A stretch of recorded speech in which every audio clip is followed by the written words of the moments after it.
kalau kita bangun, misalnya seperti ini, kemudian bangun dari tidur, maka sunnah Nabi-nya, nah ini duduk terlebih dahulu. Ya, duduk dulu. Nah, menenangkan diri dulu. Ya, jadi duduk ini bisa mengondisikan keadaan kita tenang terlebih dahulu. Aliran darah berlangsung dengan baik. Kemudian juga ya perasaan yang mungkin juga agak sempoyongan, belum stabil, ya, kita stabilkan terlebih dahulu. Nah, jadi tidak dianjurkan bangun langsung berdiri atau bahkan ke kamar mandi atau tergesa-gesa, tidak. Kita mengambil keseimbangan diri dulu, biarkan darah mengalir dengan nyaman, nafas teratur, duduk terlebih dahulu.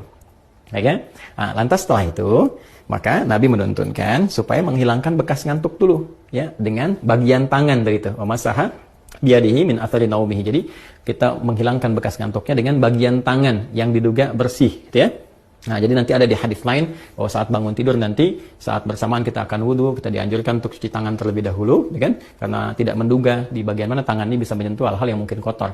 Tapi kita bisa menilai dan menduga dengan kuat di bagian tangan mana yang sekiranya bersih untuk kita gunakan untuk menghilangkan bekas ngantuk. Misal seperti ini, gitu kan? Nah, atau kalau kita duga baik, bersih, kita gunakan seperti ini juga.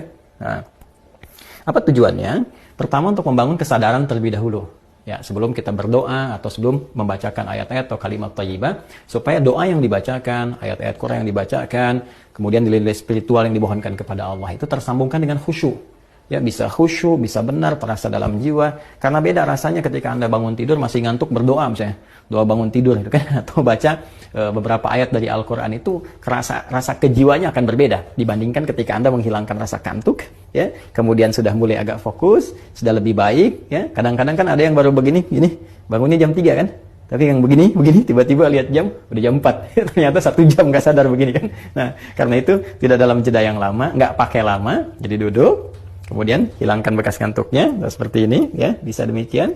Setelah kita duga cukup baik, kita hilangkan bekas ngantuk, maka di Sunan Abu Dawud tadi menunjukkan kepada kita membaca 10 ayat penutup di surah Ali Imran.